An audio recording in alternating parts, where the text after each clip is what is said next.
झारखंड मुक्ति मोर्चा के सुप्रीमो शिबू सोरेन की अध्यक्षता में झारखंड कोलियरी मजदूर यूनियन की बैठक हुई। बैठक में तमाम सदस्यों ने शिरकत की। इस दौरान शिबू सोरेन समेत विनोद पांडे हों, विधायक मथुरा महते हों, सांसद विजय हांसदा हों, तमाम लोग शामिल हुए। बैठक के बाद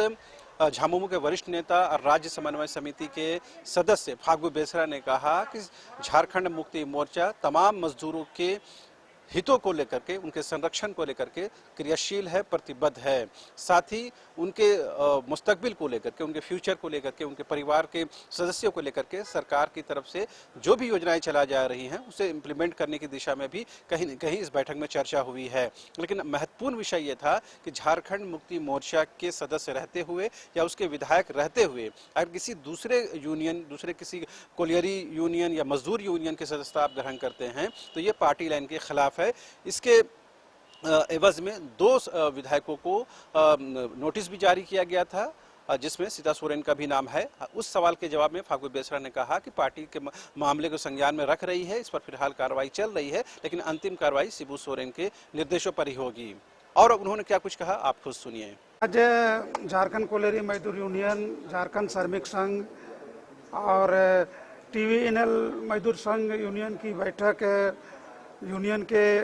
केंद्रीय अध्यक्ष आदरणीय दिशोम गुरु शिबू सोरेन जी की अध्यक्षता में यहाँ बैठक हुई है। और पूरे झारखंड में झारखंड कोलियरी मजदूर यूनियन, झारखंड श्रमिक संघ संगठन को कैसे मजबूत करना है और मजदूरों की जो समस्याएं हैं उनका समाधान कैसे करना है, तमाम विषय पर चर्चाएं हुई है। और अब सभी लोगों को मालूम है कि अभी तुरंत विशेष करके कोल इंडिया के मजदूरों को लेकर के जो वेज बोर्ड का जो मामला था, वो वेज बोर्ड का समझौता संपन्न हो गया है और उस पर भी हम लोग चर्चा कर रहे हैं। साथ ही साथ जो केंद्र सरकार के द्वारा विशेष करके जो भारत सरकार का जितना उपक्रम है कोल इंडिया का, CCL, BCCL, ECL,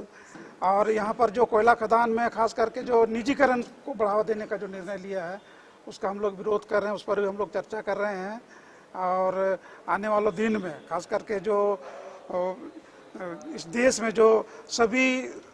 श्रमिक से संबंधित अधिकार से संबंधित जो कानून यहाँ बना हुआ था उसको निरस्त करके 4 श्रमिक कोड जो पूरे देश में लागू करने का भारत सरकार ने जो निर्णय लिया है, हम लोग झारखंड कोलियरी मजदूर यूनियन हम लोग उसका विरोध करते हैं। और उसको इम्प्लीमेंट को लेकर के अभी चूँकि पूरी वो श्रम कोड अभी लागू नहीं हुआ है, वो किस रूप में लागू हुआ उस पर भी हम लोग आज के महत्वपूर्ण बैठक में हम लोग चर्चा कर रहे हैं। मजदूरों को लेकर खास मजदूरों को लेकर के विशेष करके झारखंड में जो यहाँ कोयला खदान है, कोयला खदान में काम करने वाला 3 प्रमुख कंपनियां हैं, CCL है, BCCL है, ECL में, और उनके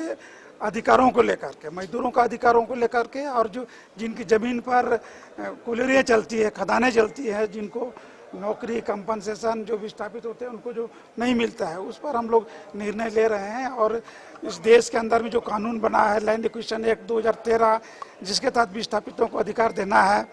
और अभी जो 11वां वेतन समझौता जो हुआ है जिसके तहत मजदूरों को मजदूरी देना है, उसका हक और अधिकार देना है, वो चाहे सामाजिक सुरक्षा का मामला हो, चाहे उनके कल्याण से संबंधित जुड़ा हुआ मामला हो, और मजदूरों को उसको कैसे मिले उसके लिए झारखंड कोलियरी मजदूर यूनियन पहल कर रही है। ये संगठन का आंतरिक मामला है, उस पर चर्चाएं हुई है। ये क्या प्रतिबंधित है, उसके बावजूद भी जो ले रहे हैं ऐसा वो पार्टी उसके संज्ञान में है, गुरुजी के संज्ञान में है, उस पर कार्रवाई हो रही है। ठीक है।